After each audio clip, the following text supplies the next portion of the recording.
Bienvenidos al Centro Cultural Inca Garcilaso del Ministerio de Relaciones Exteriores.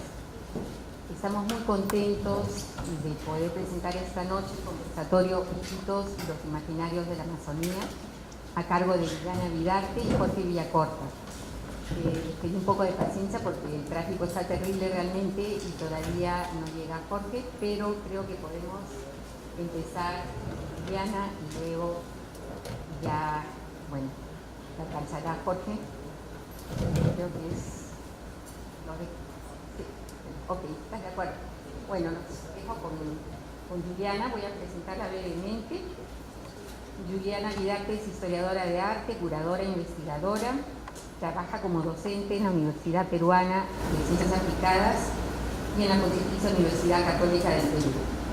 Estudió literatura y es magíster en Historia del Arte por la Universidad Católica igualmente. Participó de un curatorial intensive promovido por el Independent Curators International de Nueva York en el 2013 y del International Curator Course de la Bienal de Gwangju, Corea del Sur, en agosto de 2014. En julio de 2014 recibió la beca de la Getty Foundation para participar de la reunión anual del CIMAM en Qatar. Entre 2015 y 2018 fue curadora del proyecto de investigación, gestión y promoción del arte amazónico Bufeo, Amazonía Masai. Creo que conocen un poco este proyecto. Actualmente es jefa de exposiciones y curaduría del MAC Lima y asistente curatorial del pabellón peruano de la 58 Bienal de Venecia 2019. Los dejo con Juliana Vidarte. Gracias.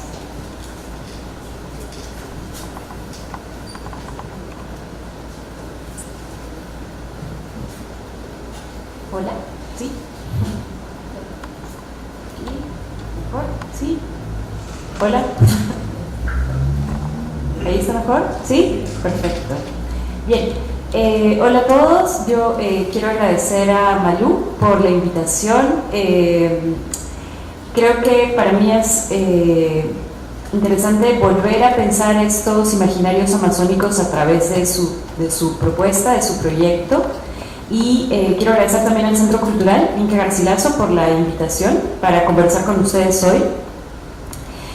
Yo tengo preparado un grupo de imágenes que me interesa mostrarles para empezar a construir un poco algunos conceptos alrededor de esta idea de los imaginarios amazónicos, que es el tema del conversatorio.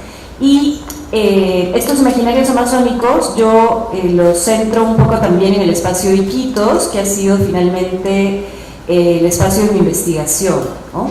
Mi idea es poder trabajar con ustedes una revisión de dos imaginarios en particular que logro identificar surgen en la primera parte del siglo XX en Loreto y específicamente en la ciudad de Iquitos dentro de la Amazonía peruana.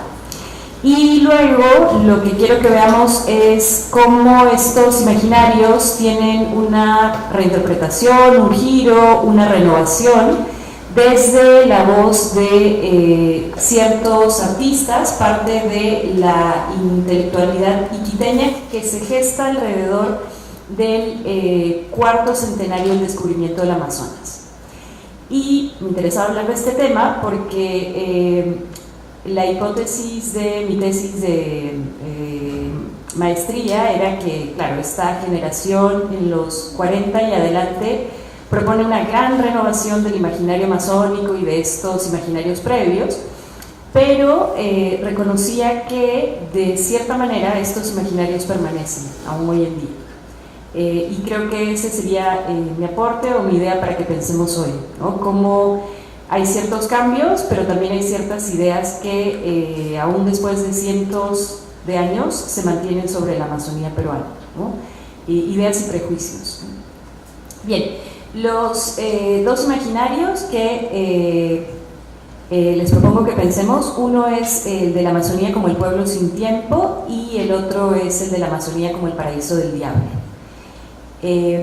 Primero vamos a trabajar un poco el tema del pueblo sin tiempo y por eso les proponía ver esta página que corresponde al a un suplemento del periódico La Crónica, que se dedica específicamente a revisar los contenidos de la exposición amazónica de 1943 que se presentó en la ciudad de Lima, ¿no? En la avenida Salaverry. Este tópico del pueblo sin tiempo propone a la región amazónica como este espacio o pueblo sin historia, y muchas veces es definido por algunos historiadores y pensadores como una región de un génesis infinito, ¿no? Donde nada logra asentarse. Y creo que eso ha llevado también a pensar que la Amazonía es un espacio donde se puede volcar casi cualquier contenido, ¿no? Y además a generar esta sensación de descubrimientos continuos de la Amazonía, así como las celebraciones por el descubrimiento del Amazonas. Considero que está muy arraigada esta idea de no reconocer el trabajo que se puede haber hecho de gestión e investigación previo en la Amazonía, y que se genere esta sensación de un descubrimiento desde cero. Bien, ¿y por qué les proponía volver a pensar esta exposición? Porque tiene características bastante particulares. Lo que vemos en la imagen, ustedes lo tienen hacia el lado derecho, en la parte superior, es lo que corresponde al pabellón de Bellas Artes dentro de la exposición amazónica. Es una exposición que cuenta con diferentes pabellones, uno dedicado a las Fuerzas Armadas, otro dedicado a las Bellas Artes, otro dedicado a las misiones, un pabellón religioso, misional. Y lo que se alcanza a ver es un poco esta gran estructura y algunas imágenes que habían sido pintadas por Quispe Sacín. Se trata de una exhibición que se desarrolla como parte de las actividades que conmemoran el 4º centenario del descubrimiento del Amazonas, pero tiene, como les decía, algunas características particulares. Por ejemplo, el pabellón de Bellas Artes convoca un concurso y de ese concurso participan muchos artistas peruanos, muchos de ellos limeños. Aunque en el pabellón de Bellas Artes se encontraban obra de algunos artistas amazónicos, ninguno de los artistas amazónicos es parte del concurso, ningún artista nacido directamente en la Amazonía, ¿no? Pero quería un poco mostrarles aquí, esta es más bien una página del diario El Comercio, que también dedica una edición especial a la exposición amazónica. Vemos algunos dioramas en la parte inferior y la parte de la exposición amazónica que está dedicada a las misiones y específicamente a Antonio Raimonte. Pero lo que quería era que viéramos esta cita que conecta con el tema de la exposición amazónica, y es que en el discurso inaugural de la exposición amazónica, Raúl Porras Barrenechea propone o reafirma esta misma idea de la región amazónica como el pueblo sin tiempo, ¿no? Y a mí siempre me interesa mucho pensar en torno a lo que dice Porras Barrenechea. Al empezar a describir la región amazónica, la propone como una tierra sin geografía y sin historia estable, es una tierra insegura en la que la etapa del Génesis no ha terminado aún, una tierra sin memoria, la región de los bosques amnésicos, sin tumbas y sin historia, ¿no? Creo que dice o propone la misma idea del imaginario de la Amazonía como el pueblo sin tiempo, con 4 o 5 sinónimos o formas diversas de mencionar lo mismo, ¿no? Y esto es algo que digo siempre, quienes hayan escuchado alguna clase mía, hay algunos de mis alumnos aquí. Es muy paradójico que Raúl Porras Barrenechea haya sido el encargado del pabellón histórico de la exposición amazónica, porque era el encargado del pabellón histórico de la región sin historia, ¿no? Entonces, de hecho, asume un rol muy particular.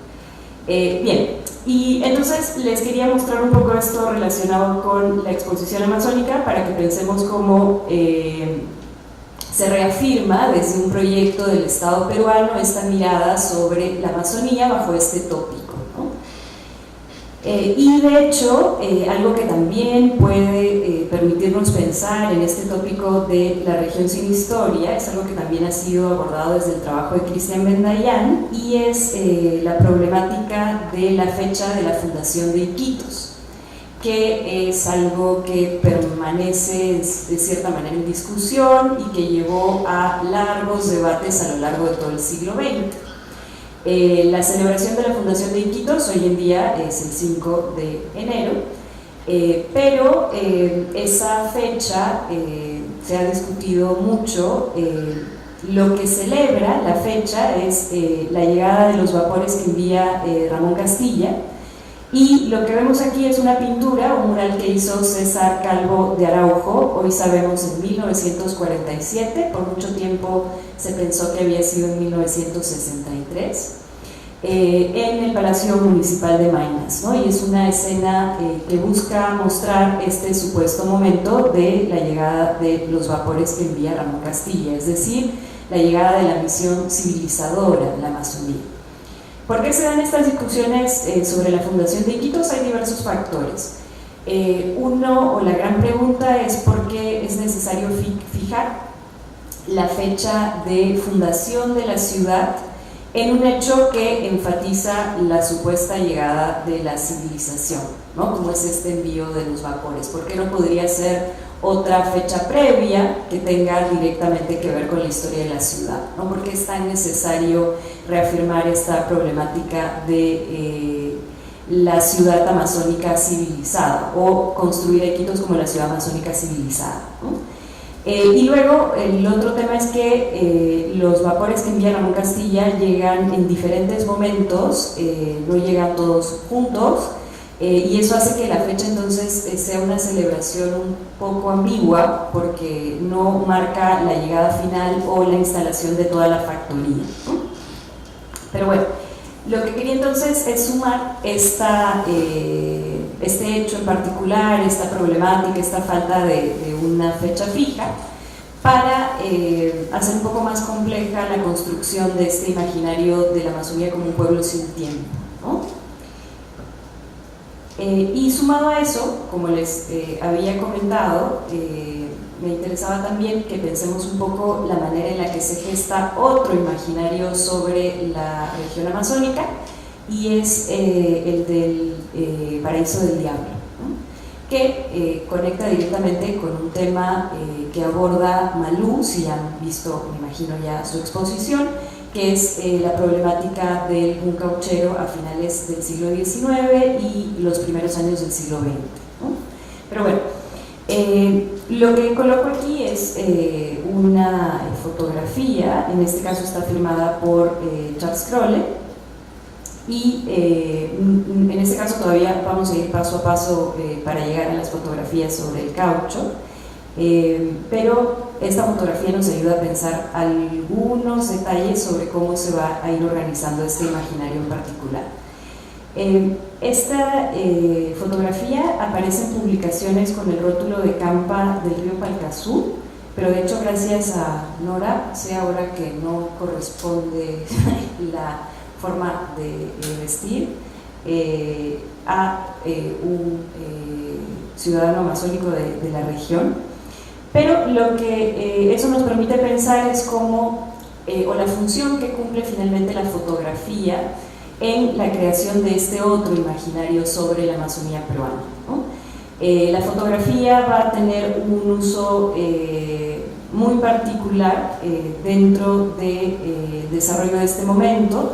Son fotografías, por ejemplo, que eran llevadas a cabo por fotógrafos europeos, muchos de ellos, pero que luego podían ser utilizadas de manera indistinta, o sea, podían servir para representar a cualquier población indígena que se quisiera identificar, sin la necesidad de que correspondiera directamente a un caso en particular, y porque además se utilizaban para defender uno u otro bando de los que se encontraban en disputa durante el boom cauchero y el posterior también conflicto con Colombia, ¿no? Bien, les ponía estos retratos de Charles Crowley y de Huebner, están hechos por ambos, porque me interesa que veamos un poco la manera en la que se retratan a los ciudadanos amazónicos dentro de estos retratos, ¿no? qué tipo de encuadre es el que decide trabajar el fotógrafo, qué tipo de detalles dentro del traje, la vestimenta y la expresión son los que está buscando capturar el fotógrafo alemán. Porque vamos a ver, o el otro lado de lo que les voy a comentar es un poco qué ocurre con un fotógrafo que trabaja en la siguiente generación y que es un fotógrafo nacido en la Amazonía peruana, ¿no? De qué manera transforma este tipo de representación de los ciudadanos indígenas amazónicos. Bien. Esta es una fotografía que aparece en una publicación de Jean-Pierre Chaumeil, y Jean-Pierre Chaumeil explica en su ensayo titulado La guerra de imágenes que esta imagen que alcanzamos a ver se utiliza dentro del momento del boom gauchero con objetivos diferentes, ¿no? Esta foto, esta segunda foto, nos muestra una mujer esquelética agonizando en una hamaca. Esto es una cita del texto de Jean-Pierre Chaumeil. Esta imagen, sin mención alguna de autor, fecha y lugar, fue publicada primero en Variedades, reproducida el mismo año en Perú Today, son diversas publicaciones, para luego aparecer en muchas publicaciones como testimonio de las atrocidades cometidas en el Putumayo. Llama la atención el hecho de que la leyenda varía en función del contexto de la publicación. Unas veces se trata de una mujer indígena condenada a morir de hambre en el Alto Putumayo, otras de una esclava huitoto bora agonizando en el río Yubineto por culpa de los peruanos de la Casa Arana, según los detractores de la empresa, o de los caucheros colombianos, según Arana y sus acólitos. Y bueno, es un excelente ejemplo del tipo de uso que se va a hacer de las fotografías, como les decía, para apoyar una u otra misión dentro del espacio del boom gauchero. Puede servir para supuestamente defender la misión civilizadora que estaba llevando a cabo Julio César Arana en la región, o puede servir para culparlo de la violencia hoy comprobada que se ejercía sobre los indígenas de la región, ¿no? Bien, este imaginario sobre el caucho es compartido en diversas publicaciones, tanto en el Perú como en el extranjero, y desde el Estado y desde algunos intereses particulares se busca siempre marcar al ciudadano amazónico como el representante de la barbarie y la empresa cauchera como la llegada o la consolidación de lo civilizado, ¿no? Esta es la carátula del álbum de fotografías que se lleva a cabo durante el viaje de la Comisión Consular al río Putumayo, 1912, y es un álbum de fotografías encargado por Julio César Arana, que mostraba un poco el viaje de los diferentes cónsules que son invitados a recorrer los espacios que eran parte de las actividades de la Peruvian Amazon Company, con la intención de demostrar que el trabajo que estaba haciendo la empresa era un trabajo civilizatorio y que no había ningún tipo de explotación frente a la población indígena, ¿no? Y bueno, a mí me gusta mucho esta fotografía. Dentro de las imágenes que son llevadas a cabo por Silvino Santos vamos a encontrar imágenes del paisaje amazónico, de las viviendas y edificios construidos por la empresa de Julio César Arana, y imágenes que luego son claramente utilizadas con el objetivo de destacar el valor de la misión civilizadora que estaba siendo llevada a cabo por los caucheros, ¿no? Y creo que esta es una excelente imagen para darnos cuenta de lo que se está gestando a través del uso que se hace de las fotografías en este periodo, ¿no? En una de las publicaciones, me parece que es promovida por Carlos Rey de Castro, aparece esta fotografía con la leyenda que ustedes tienen en la proyección, que dice: India Huitota, que hace 10 o 15 años iba desnuda y pintarrajeada, y que hoy viste ropas cosidas por ella misma con máquina de mano Singer, último modelo. Y bueno, lo que vemos aquí es claramente una fotografía orquestada con el objetivo de hacer llegar un mensaje directo a los espectadores, ¿no? El gran valor del trabajo que estaba ejerciendo la Peruvian Amazon Company en la región amazónica y que había logrado que Julia, la mujer que aparece en la fotografía, cito, que antes iba desnuda y pintarrajeada, hoy vista ropa cosida por ella misma.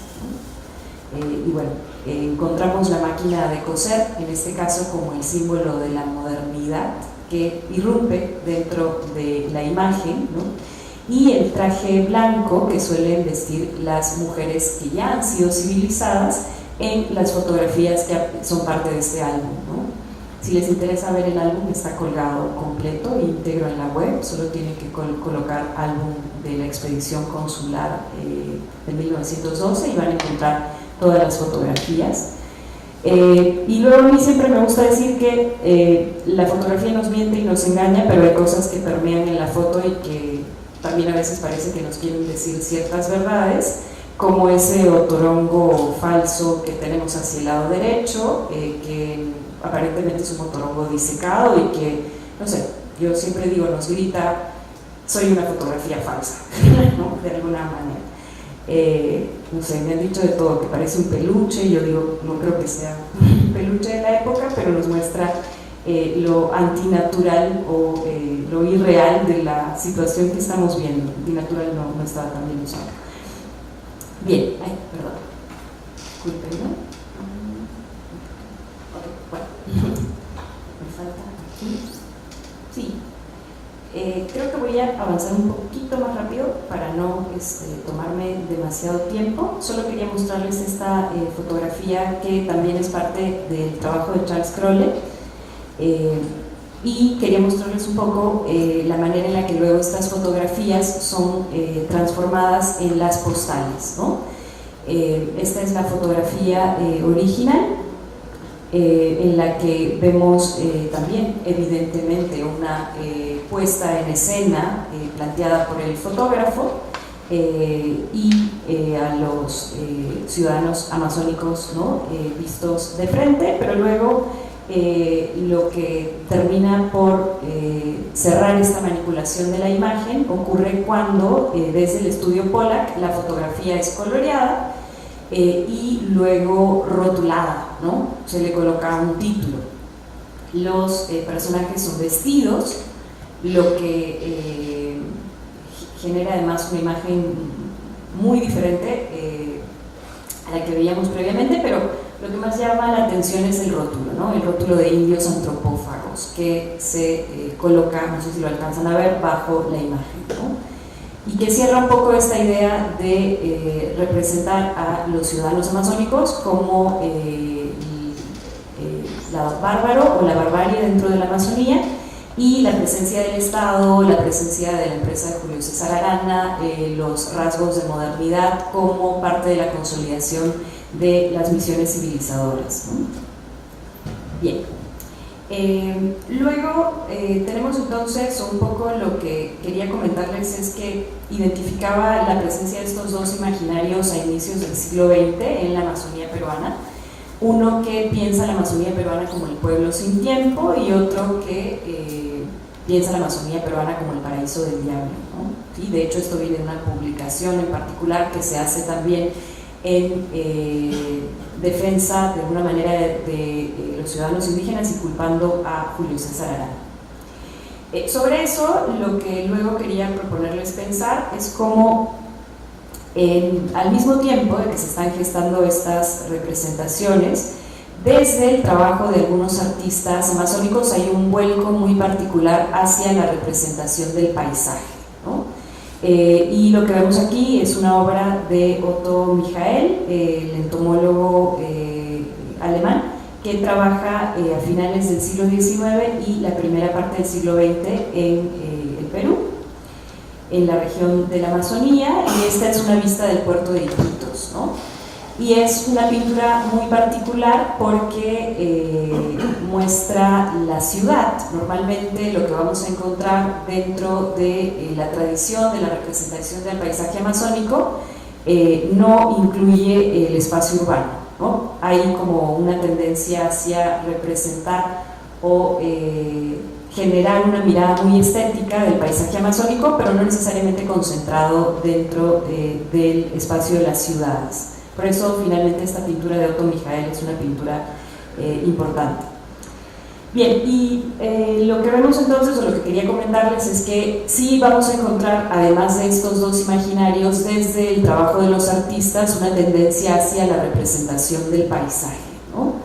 Yo creo que el hecho de que Otto Michael haya sido entomólogo creo que lo lleva a concentrarse en otros detalles distintos, pero esta pintura nos muestra además un momento en el que los grandes edificios que se llevan a cabo debido a la bonanza económica que trae el boom gauchero están conviviendo todavía con las edificaciones de otro material que podemos alcanzar a ver hacia el lado derecho. Esta es una pintura que hace Otto Michael en 1898. Hay otras de años siguientes en los que esos edificios han desaparecido, ¿no? Y más bien las edificaciones que inicialmente tenían un solo piso han pasado a tener 2 o 3 pisos, ¿no? Y bueno, esto nos muestra todo el proceso del desarrollo económico en la ciudad de Iquitos. En dos imágenes hemos visto el cambio que se da en un poco más de una década, ¿no? Bien. Y lo que quería comentarles es esto, es que uno puede identificar en la siguiente generación de artistas una tendencia muy clara a la estetización de la representación del paisaje, especialmente exagerando los efectos de espejo sobre el agua y concentrándose en destacar mucho los detalles de la flora, más bien flora casi siempre, flora amazónica, ¿no?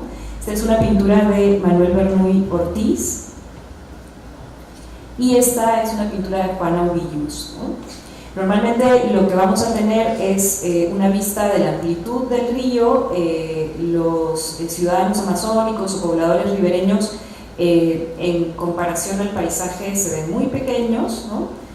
Y lo que les proponía es que pensemos por qué se da un poco esta tendencia. Se tiene esta otra mirada de la Amazonía como el paraíso del diablo, y al mismo tiempo los artistas optan por decir no, la Amazonía no es el paraíso del diablo, no es el infierno verde, sino es este otro espacio muy estético, muy bello, ¿no? Con esta naturaleza paradisiaca, o como pudiéramos describirlo, ¿no? Y bueno, eso para comentarles un poco de qué manera empiezan a transformarse estos primeros imaginarios que habíamos identificado. Y vamos a tener que la generación de artistas que forma parte de una intelectualidad iquiteña urbana, ¿sí? Empiezan, por ejemplo, a tener cierta tendencia a recuperar la historia de la ciudad y la historia de la región amazónica. Y ese es, creo yo, considero una clara respuesta a esta mirada que la describía como el pueblo sin tiempo, el pueblo sin historia, el génesis infinito, etcétera, etcétera. Lo que vemos aquí es el monumento conmemorativo, también construido para el 4º centenario del descubrimiento del río Amazonas, obra de Víctor Morey. Hoy esta obra está destruida, ya no se ha podido identificar, pero más allá un poco de la historia de este monumento, que es un monumento que se construye, inicialmente es un proyecto del Estado, pero luego es asumido por la empresa de Víctor Morey, que era un empresario muy importante en la ciudad de Iquitos y además un artista. Pero lo que me interesa es que veamos el tipo de relieves escultóricos que se colocan en este monumento, ¿no?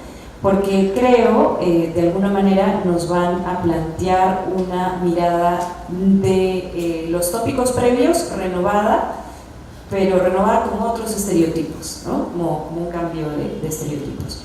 Y lo que tenemos por aquí es una descripción de lo que aparece en todo el monumento. En la parte media aparecen los escudos de Castilla y León y del Perú. es decir, el emblema representativo de España y el símbolo de nuestra patria. Además, el yelmo, la cruz y la espada, que representan la voluntad heroica de los descubridores. Casi en la base se destaca la proa del bergantín que condujera por primera vez el espíritu de Occidente por el río más caudaloso del mundo, es decir, que condujo a Francisco de Orellana. Adornan la base 8 relieves que representan diversos aspectos de nuestra Amazonía, tales como el caucho, el paiche, las maderas, el petróleo, el oro y la canoa, además de los que se refieren a las Amazonas y a Orellana descubriendo el río. Y a mí esto me parece muy interesante para pensar un poco cuáles son los elementos que se quieren destacar de la región amazónica o cómo está construyéndose en un monumento como este legado o lo que se debe valorar de la región.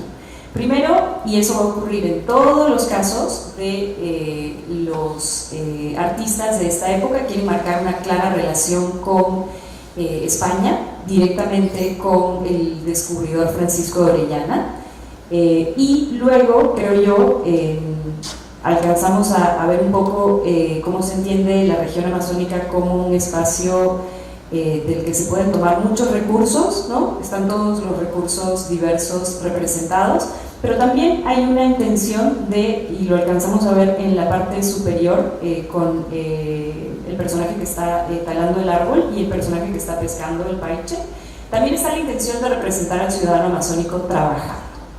Y creo yo ese es un giro que va a empezar a ocurrir en este momento, y es dejar de representar al ciudadano amazónico pasivo que podríamos ver en las fotografías de Crowley, por ejemplo, y empezar a destacar el espacio urbano, el espacio de la Amazonía como un espacio de trabajo, con la idea de afirmar que también contribuye en el desarrollo del país y que también es parte de esta civilización, y etcétera, etcétera. Y ese es un giro que yo creo los intelectuales de esta época hacen con mucha conciencia de lo que están afirmando. Bien, y el otro personaje que quería mencionar, que creo yo, y esto ya es parte de mi hipótesis de tesis, se enfrenta directamente a este imaginario del pueblo sin tiempo, y es nuevamente César Calvo de Araujo. En este caso es una fotografía del momento en el que él está pintando el otro mural que se encontraba en el Palacio Municipal de Maynas y en el que aparece el descubrimiento por Francisco de Orellana del río Amazonas. Llama mucho la atención algunos elementos, no sé si alcanzan a ver estos elementos decorativos que están aquí de la mujer que aparece, alcanzan a ver con los cabellos hacia abajo. A mí eso siempre me ha llamado mucho la atención, lo describe el propio Calvo de Araujo, no ha sido muy estudiado, pero es interesante de tener en cuenta. Pero lo importante del aporte de Calvo de Araujo es que decide plantear una imagen histórica que no se encontraba en la ciudad de Iquitos en ningún otro edificio público. Entonces hay claramente la intención de afirmar dos hitos que son parte de la historia de la ciudad. Y lo que hace Calvo de Araujo es pintar el descubrimiento del Amazonas y la fundación de Iquitos. Esos son los temas que decide ubicar como claves en esta recuperación de la memoria histórica. Y de hecho, en el monumento de Víctor Moreira veíamos que había una conexión como con el tema de los antecedentes españoles, pero el trabajo de Calvo de Araujo le da un giro a eso y creo que es interesante. No sé si lo alcanzan a ver, me voy a parar y se los muestro.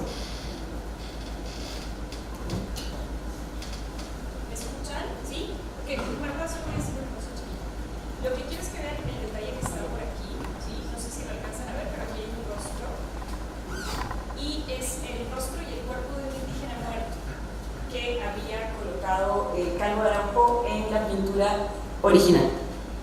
Y que en la pintura actual ya no está, ¿sí? Que fue eliminado o borrado con las restauraciones posteriores. Entonces creo, desde la voz de Calvo de Araujo, hay una intención también de establecer una cierta crítica a la manera en la que se había llevado a cabo este descubrimiento y este ingreso, como decía el texto que acabamos de leer del diario El Comercio, de la civilización de Occidente, gracias a Francisco de Orellana, en la región amazónica, ¿no? Las posteriores restauraciones, como les decían, totalmente desaparecido el personaje, pero en algunas descripciones, especialmente en cartas enviadas por Calvo de Araujo a sus familiares, él hace alusión a este personaje muerto que había decidido colocar, ¿no? Y bueno, está luego todo este mito alrededor del momento de inauguración de los murales, en el que Calvo de Araujo se enfrenta al obispo de Iquitos, un obispo español, que le dice: señor Calvo de Araujo, ¿usted cómo sabe que estas cosas pasaron así? ¿Cómo sabe que hubo violencia? ¿Cómo sabe que hubo indígenas muertos durante el proceso? Y bueno, se ha convertido como en una historia mítica, la respuesta que da Calvo de Araujo, que dice: ¿ser que fue así? Yo estuve allí, ¿no? Porque él había colocado su autorretrato en la pintura y entonces le responde diciendo que él tenía la información histórica de primera mano, ¿no? Un poco reconociendo que era necesario afirmarse como una persona con el conocimiento histórico, ¿no? Que obviamente es una ironía, pero eso es algo que se cuenta mucho cuando se habla de la vida de Calvo de Araujo. Entonces, ¿qué les quería contar yo? No sé si ya me pasé de tiempo. ¿No? ¿Sí? Ok. Bien.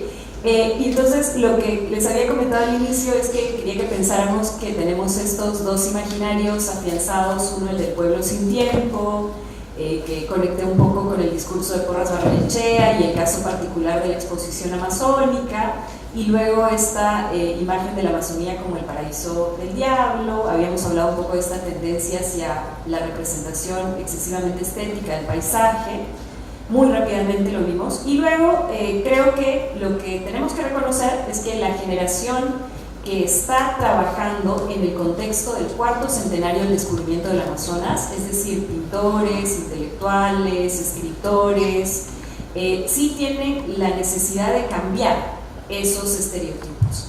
Y creo por eso, por un lado, Morey, con unas ideas muy particulares, propone este monumento destacando los recursos de la Amazonía y al ciudadano amazónico trabajador, y de otro lado, Calvo de Araujo construye su propio documento histórico, ¿no? El documento histórico que cree es posible legar a la ciudad de Iquitos, ¿no?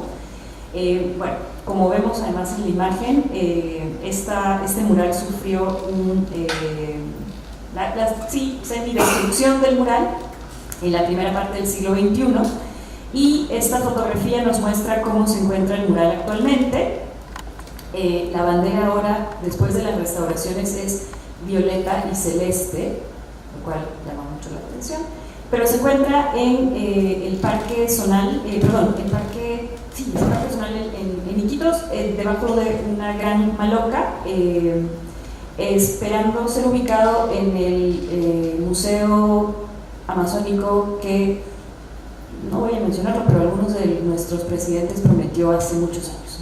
Entonces, es una pena porque está a la intemperie. De hecho, cuando fui a hacer estas fotografías, uno se acerca para hacer la foto y el espacio está infestado de mosquitos, hace mucho calor, no son las mejores condiciones para conservarlo, pero si alguien quiere visitarlo y va a la ciudad de Iquitos, todavía se encuentra ahí, pero sin una parte sustancial, como habíamos dicho, que había colocado César Calvo. Bien, y el último hito que quería mostrarles es el caso de Antonio Bon Rengifo, que es un fotógrafo y que creo yo se da a la tarea de enfrentarse. Creo que Calvo de Araujo, con el descubrimiento del Amazonas, se enfrenta directamente al imaginario de la Amazonía como el pueblo sin tiempo, y Antonio Bon Rengifo trabaja un poco contra el paraíso del diablo, ¿no? Antonio Bon Rengifo es fotógrafo, además cineasta, y es el pionero del ecoturismo en la región amazónica con la empresa Bon Amazon Tours, que es una de las primeras que lleva a cabo esas actividades. Y lo que les voy a mostrar de Bon Rengifo creo que cierra un poco lo que estábamos pensando. Creo que muchos de los artistas de esta generación del cuarto centenario del descubrimiento del Amazonas en Iquitos optan por esta excesiva representación excesivamente estetizada del paisaje, ¿no? Y en el caso de Bon, sus obras más conocidas muestran estos efectos de espejo y de reflejos sobre el agua, y claramente lo que está haciendo Wong es seguir la tradición del paisaje que ya estaba muy asentada en la ciudad y que de alguna manera habíamos visto en los ejemplos de Bernoulli Ortiz y Juan Ovillus, ¿no? Pero algo que también es significativo es que Wong se vuelca como Morey en la representación del ciudadano amazónico que trabaja, el ciudadano amazónico que contribuye en el desarrollo de la ciudad y de la región. Se sabe que Wong Rengifo era como muy, se me dio la palabra, le gustaba mucho pescar, ¿no? Y entonces hay muchas escenas de pescadores que va a trabajar en sus fotografías, ¿sí?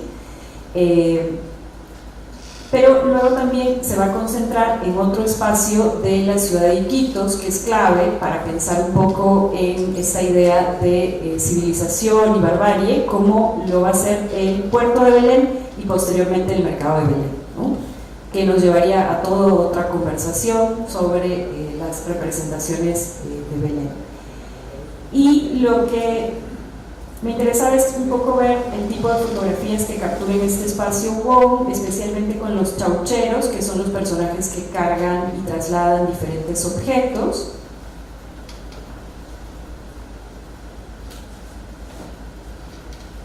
Pero un poco lo que logro identificar es que el giro o la forma de enfrentarse a estos estereotipos previos es el de tratar de destacar el trabajo de los ciudadanos amazónicos.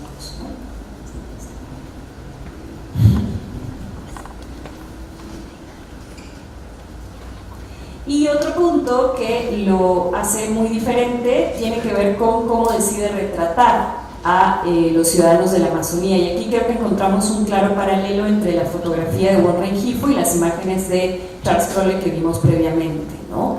El ciudadano amazónico que representa a Wong Rengifo es un ciudadano que se acerca amable, que muchas veces sonríe y que se encuentra llevando a cabo un trabajo en particular, como podemos verlo aquí. Y si se trata de los ciudadanos indígenas, la intención es muy similar.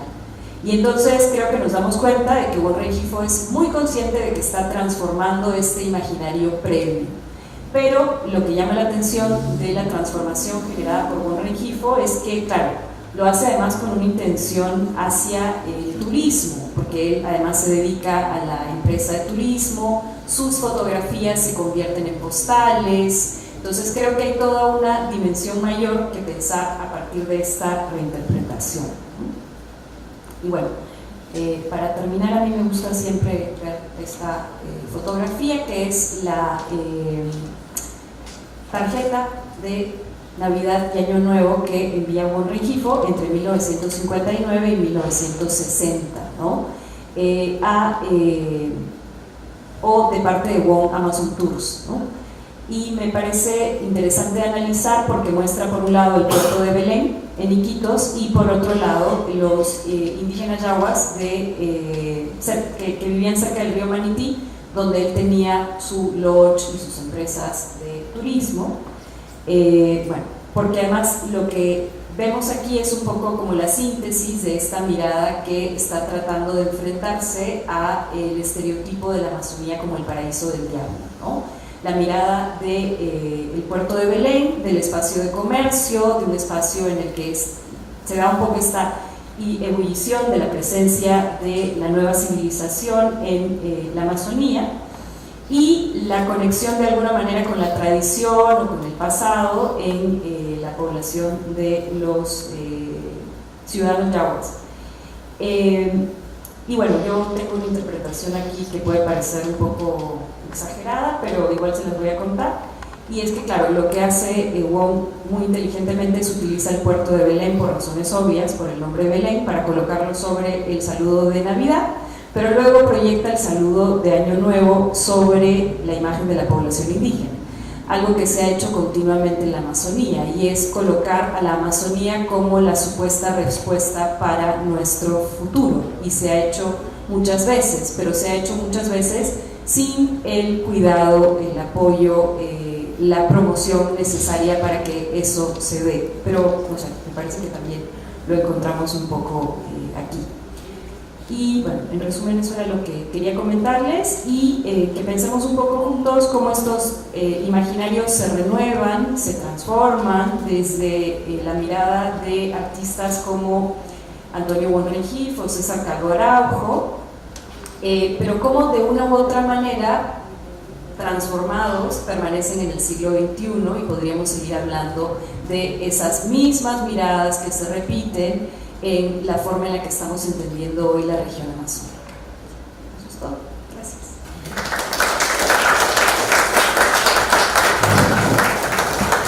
Le damos la bienvenida a Jorge Villacorta. Muchas gracias, Jorge Villacorta es crítico de arte y curador independiente, es titulado en genética por la Universidad de York en Gran Bretaña. Paralelamente a su actividad científica, ha realizado investigaciones sobre las artes visuales contemporáneas en el Perú.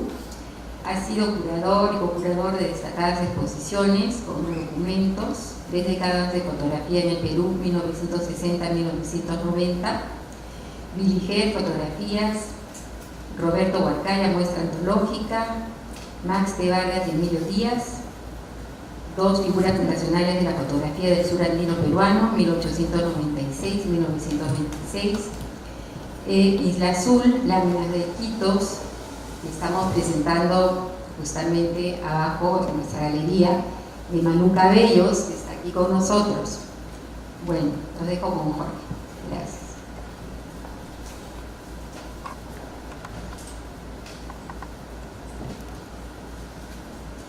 Buenas noches a todos. Pido disculpas por la tardanza. Quería decir que de lo que pude escuchar de la presentación que hizo Juliana Mirarte, me parece que es una propuesta de lectura de imaginarios amazónicos centrados en Iquitos, de una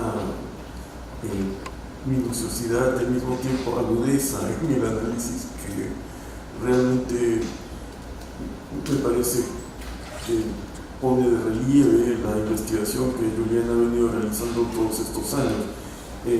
Yo lo que quisiera plantear es justamente una visión que me llamó la atención desde que Manu Cabellos tuvo planteada la selección de sus imágenes para la muestra. Y creo que va a ser muy interesante la conversación posterior, precisamente porque creo que la lectura que a mí me interesa hacer justamente es una lectura que puede, creo yo, entrar en fricción, pero al mismo tiempo bajo un análisis detenido, revelar que existe sí una continuidad con los imaginarios de los que Juliana habló. A mí lo que me interesó desde el inicio en la propuesta de Manu es el juego con los tiempos. Y cuando me refiero al juego con los tiempos, me refiero a que efectivamente Iquitos es lo que podría ser descrito como una rápida sedimentación de tiempos históricos, que sin embargo están sueltos, es decir, no se trata de sedimentos que están consolidados, sino que se trata de sedimentos que están todo el tiempo moviéndose y emergiendo. Eso de por sí lo veía sobre todo por el interés de Manu en amarrar lo que es el momento dorado de la ciudad de Iquitos con la fiebre del caucho y la posibilidad de entender que ese momento dorado implica una serie de atrocidades cometidas en regiones cercanas que eran prácticamente equivalentes a un genocidio. Las imágenes fotográficas, y creo que principalmente mi intención es hacer que ustedes vuelvan a verlas. Las imágenes fotográficas de Isla Azul son imágenes en las que hay un juego de tiempos históricos, ciertamente la figura del grupo de caucheros, la imagen pequeña, que es una reproducción fotográfica de una imagen histórica, que va al lado de un mural que se encuentra en la Posada del Cauchero, un hotel en Iquitos. Inmediatamente ponen un acento en un momento que le interesa a Malú ciertamente, y creo que ese aspecto amarra muy potentemente con la instalación que está en el espacio pintado de negro al fondo de la sala, en donde Malú lo que hace es recupera individuos tomados a partir de fotos de grandes grupos humanos que fueron hechas durante la famosa visita consular del año 1913 a Putumayo. Esa situación es, en términos éticos, uno de los ejes principales de la propuesta de Malú, pero no deja de llamarme la atención la posibilidad de hacer una lectura de el resto de las imágenes que se cruza con ese eje del que acabo de hablar, que es una lectura posible en términos de una narrativa que podríamos describir como afín a las narrativas distópicas a las que nos tiene habituados la ciencia ficción. Es decir, una narrativa en donde el casco de la modernidad está en descomposición, no se sabe exactamente por qué ni cómo, y ese casco en descomposición lo que hace es revela otro tipo de hilos que pueden ser rastreados en diversos sentidos. Uno de los sentidos está muy claramente planteado, me parece a mí, en función de imágenes al inicio de la muestra en las que se ve el río y se ve también aquello que es el producto del río y que es alimento esencialmente, es decir, la pesca. Son dos imágenes que están muy cercanas en la sala una de otra y que plantean un entorno natural, si podemos llamarlo así, y actividades extractivas. Pero de las actividades extractivas tradicionales, si se quiere, es decir, aquellas en donde la pesca es la clave para el sustento de la población.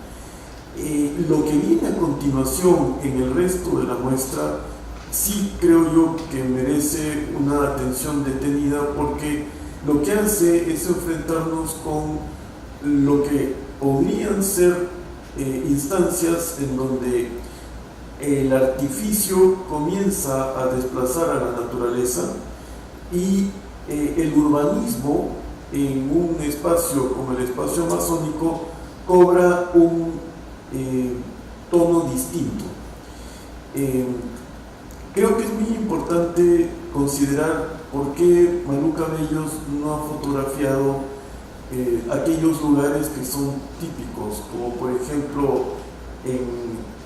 como lo es para el turismo, la Casa de Fierro o el Mercado de Belén. Tampoco hay imágenes que nos acerquen de una manera reconocible al malecón de Iquitos, es decir, hay una cierta voluntad de excluir todo aquello que nos remite a la tarjeta postal en términos contemporáneos, digamos, y más bien elige centrar nuestra atención en un enorme edificio que sobresale en el horizonte de la ciudad y que inmediatamente nos hace pensar en que de lo que la narrativa puede estar tratando es de una suerte de misterio mayor en el que nadie se explica esta presencia insólita de un enorme edificio, una mole pintada de azul, que se yergue en medio de construcciones de altura común y corriente. Esta mole es una mole en la que el azul, que es el color con el que Malú ha estado investigando conexiones fluviales al momento de hacer las cianotipias, que son tratamientos fotográficos de imágenes con coloración azul que fueron trabajados principalmente en el siglo XIX y que en la actualidad son trabajados por fotógrafos contemporáneos que buscan los efectos y también las sutilezas y sugerencias de las técnicas fotográficas antiguas. La forma en que Malú alía el azul de la cianotipia al edificio azul, a esta mole de la que les hablaba en la ciudad, pareciera estar sugiriendo un enhebramiento poético de dos cosas que son completamente distintas una de otra. Es decir, por un lado, un edificio que es de segunda mitad del siglo XX y técnicas antiguas que han servido para sugerir y para inspirar sensaciones que podríamos llamar sutiles.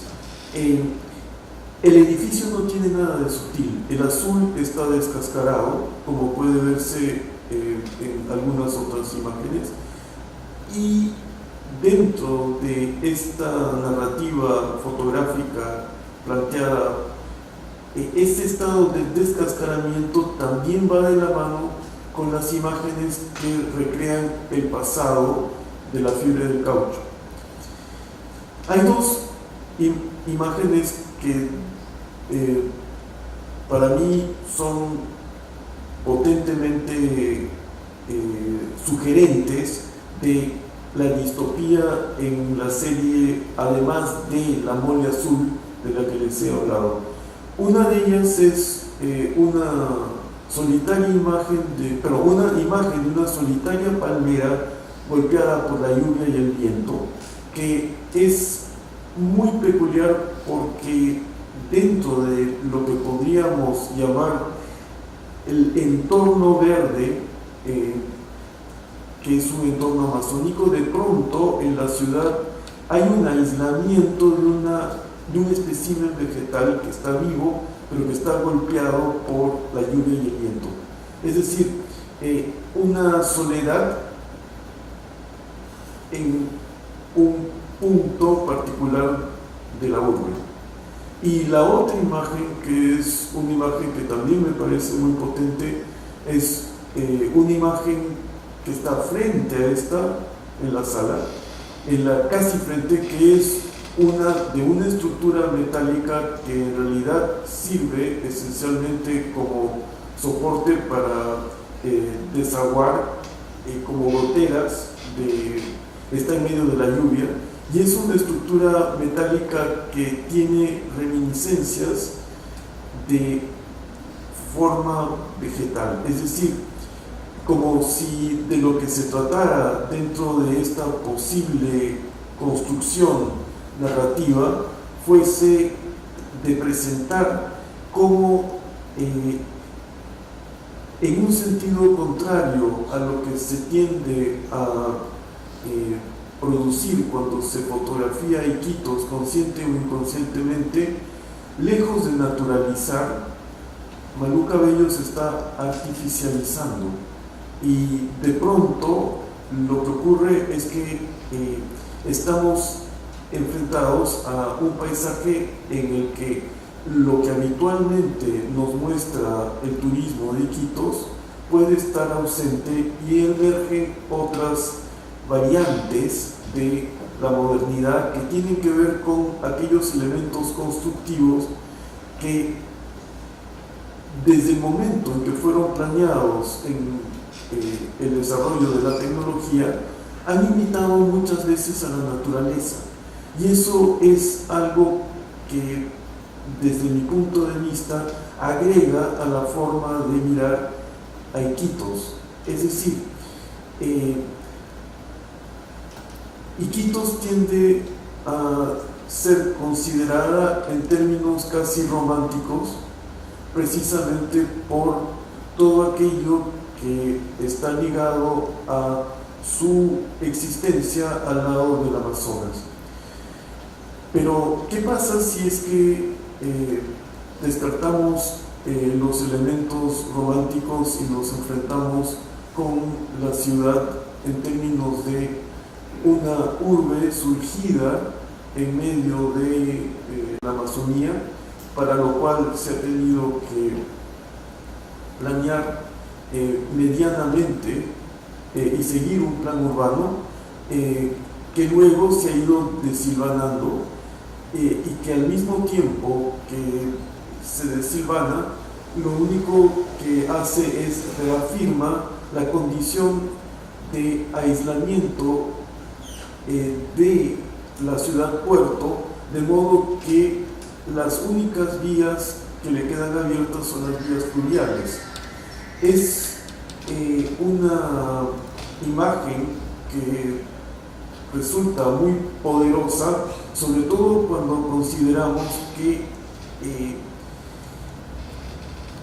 hubo durante mucho tiempo un deseo, una voluntad de usar los ríos de la Amazonía como vías equivalentes a un sistema de carreteras. Es decir,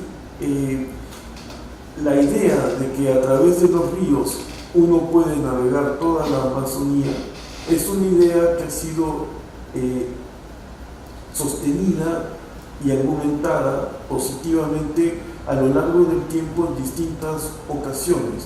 Creo que quienes alcanzaron a Belaúnde en su segundo gobierno recordarán constantemente las alusiones a referirse al mapa y las intenciones que Belaúnde tenía de hacer efectiva una conexión entre los países de la cuenca amazónica a través de los ríos. Eso es una utopía, y todavía, digamos, puede ser realizable, pero está en el horizonte, no se cumple, y más bien nos atrae y nos seduce. Pero el trabajo de Malú Cabellos es un trabajo que va en el sentido contrario. Es un trabajo en el que, a partir de lo fotográfico y yendo hacia lo instalativo, lo que busca es enfrentarnos con un espacio que tiene tanto de lo fáctico de la ciudad de Iquitos como de la imaginación, en el que podamos de alguna manera, en medio de estos sedimentos que se deslizan y que hacen que la historia no se cierre, lo que está haciendo ella me parece que es confrontarnos con la posibilidad de leer distintos momentos de la historia de la ciudad puerto como posiciones dentro de un espacio en el que necesariamente a cada instante debemos reflexionar desde una perspectiva en la que se conjuga la ética, con lo que puede ser la construcción de una comunidad en términos de una necesidad sentida de devolvernos a aquel momento en que las miradas de los individuos justamente puedan una vez más encontrarse. El eco de la fiebre del caucho entonces es solamente un modo de entrar dentro de la propuesta planteada por Malú Cabellos en Isla Azul, y yo sugeriría que la narrativa que propone a través de las imágenes Malú es una narrativa en la que los futuros no son aquellos que deseamos, pero son aquellos que podemos hacer con lo que encontramos o con lo que tenemos. Y la toma de conciencia de esa circunstancia está leída con muchísima libertad. Como propuesta artística quisiera resaltar ciertamente que ha seguido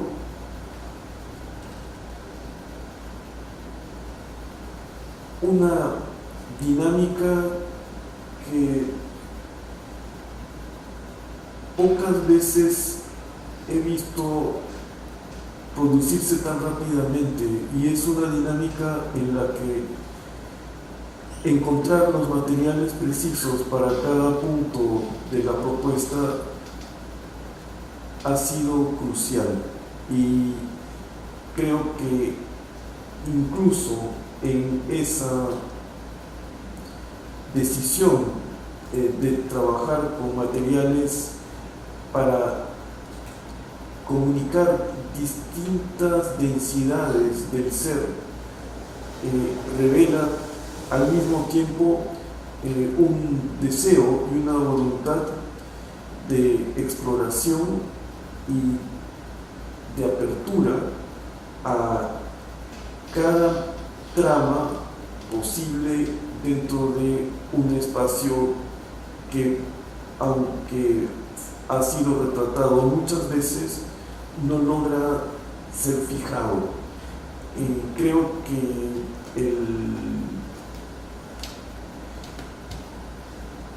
el aporte que constituye Isla Azul va precisamente por ese lado. Creo que es básicamente lo que quería decir, y creo que sería interesante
Santi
Esa sala representa, es como un portal hacia ellos, ¿no?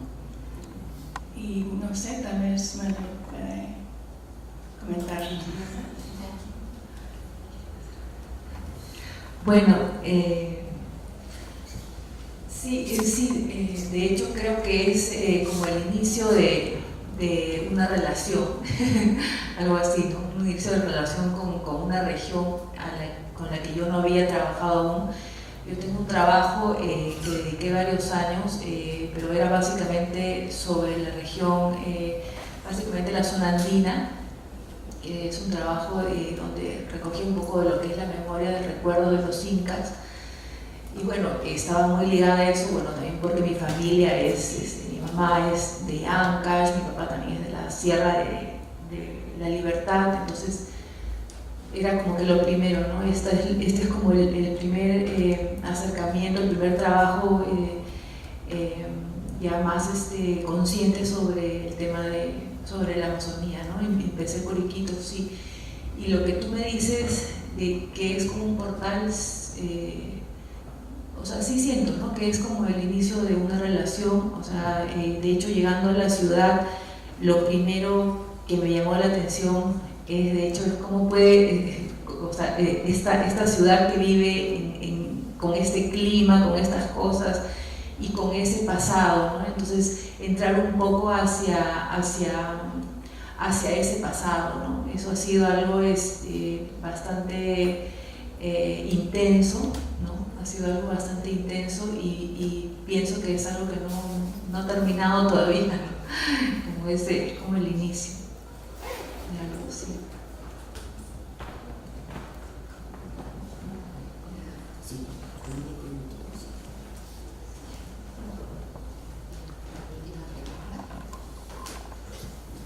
En su exposición sobre los imaginarios, mencionó algo del puerto de Belén, donde está la civilización y la barbarie. No se expandió mucho sobre ese punto. No sé si podría explicarme más esa relación en ese lugar.